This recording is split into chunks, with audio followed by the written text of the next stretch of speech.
In 227 BC, inside the most heavily guarded throne room in the ancient world, a man approaches the King of Qin, carrying a rolled-up map. A peace offering. But hidden inside that map is a dagger dipped in poison. The moment the map unrolls, the assassin grabs the blade and lunges. The king scrambles backward, tripping over his own robes, his sword too long to draw. For 8 terrifying seconds, the most powerful man in China is running for his life from a single killer. The assassin's name was Jing Ke. He had been sent by a desperate kingdom, one of the last still standing, to end a conquest that had already swallowed half of China. But in the chaos, the king finally draws his sword and strikes. Jing Ke collapses against a pillar. With his dying breath, he hurls the dagger. It misses. And the man who survived that day would become something no human being had ever been before: the emperor of all China. His name was Ying Zheng. And this is the story of how a paranoid, brilliant, possibly illegitimate hostage prince burned the old world to the ground and built a new one on top of it. Using blood, Mercury, and an absolutely terrifying vision of order. To understand Ying Zheng, you first need to understand the world he was born into. Imagine Europe. But instead of France, Germany, and Spain, you have 7 kingdoms that have been slaughtering each other for over 250 years. No peace treaties. No alliances that last more than a season. Just endless, grinding, industrial-scale warfare. Historians call this era the Warring States period. And it was exactly as brutal as it sounds. Ying Zheng's father was a minor prince of Qin, the westernmost, most militaristic of the 7 kingdoms. Think of Qin as the Sparta of ancient China. Looked down upon by everyone, but terrifying on the battlefield. His father wasn't even important within his own family. He was a hostage. A political pawn sent to a rival state as a guarantee of peace. Forgotten. Expendable. And that's where a merchant changed history. His name was Lu Bouvet, a trader who dealt in something far more valuable than silk or jade. He dealt in people. Lu Bouvet looked at this forgotten prince and saw the greatest investment opportunity of the ancient world. What if he could put this nobody on the throne of Qin? The return would be infinite. So Lu Bouvet bankrolled everything. Bribes to the right officials. Alliances with the right families. And according to ancient sources, he even sent his own mistress to the prince. The rumor that has survived 2,000 years is explosive. Ying Zheng may not have been a prince at all. He may have been the merchant's bastard. A trader's son sitting on the throne of the most powerful military state in the ancient world. Whether that scandal is true or not, the scheme worked beautifully. Ying Zheng's father became King of Qin. Then, 3 years later, conveniently died. And in 246 BC, a 13-year-old boy, small, paranoid, and surrounded by people who wanted to control him, sat down on the most dangerous throne in China. Lu Bouvet stood right behind him, pulling every string. For 9 years, Ying Zheng was a puppet.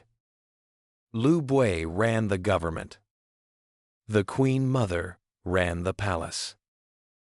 And took increasingly scandalous lovers. The boy king ran nothing. But here's what nobody understood about Ying Zheng. He was patient. He watched. He memorized who was loyal and who was not. And the moment he turned 22, he struck with surgical precision. He purged Liu Bouvet, stripped him of every title, and exiled him to the frontier. Liu Bouvet drank poison within the year. Ying Zheng then crushed a rebellion, led by his own mother's lover, executed the conspirators, and put the Queen Mother under permanent house arrest. His own mother.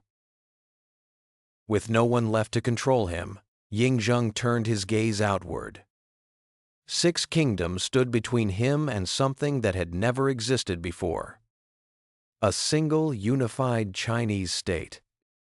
Over the next 15 years, Qin's war machine, the largest, most disciplined, most terrifyingly efficient army the ancient world had ever produced, dismantled every rival kingdom, un by un. Han fell in 230 BC. Zhao in 228. Wei in 225. Then Chu, the largest rival, fell after 2 years of brutal campaigning. Then Yan, the kingdom that had sent Jing Ke to kill him. And finally, Qi surrendered without a fight. 6 kingdoms. 15 years. It was over. For the first time in recorded history, one man ruled all of China. And the old title of king simply wasn't big enough. So he invented a new word. One that combined the ancient terms for the highest gods and the most legendary rulers. Huangdi. Emperor. He became Qin Shi Huangdi, the first emperor. And he was just getting started. But conquering was the easy part. Now he had to make millions of people. People who had been killing each other for centuries, who spoke different dialects, used different money, and wrote in different scripts. Believe they were one nation. His solution was radical and ruthless. Erase every trace of the old world. He standardized everything. 1. Writing system. Learn it or be punished. 1. Currency. A round coin with a square hole that would remain in use for 2,000 years. 1 legal code. 1 width for every cart axle, so every wheel in the empire fit the same roads. If you used the old measurements, you were a criminal. If you taught the old philosophies, you were dead. He ordered the burning of every book that didn't serve the state. History, poetry, philosophy, gone. Hundreds of scholars who protested were buried alive. He connected ancient walls along the northern border into one continuous fortification. What we now call the Great Wall. Hundreds of thousands of laborers died building it. He was constructing something that would outlast every person alive. And then the paranoia consumed him. The assassination attempt by Jing Ke had planted a seed that never stopped growing. The first emperor began sleeping in a different palace every single night. He traveled in convoys of dozens of identical carriages so that no one, not even his own guards, knew which one carried the emperor. Anyone who revealed his location was executed, along with their entire family. He became obsessed with the one enemy his armies could not defeat: death itself.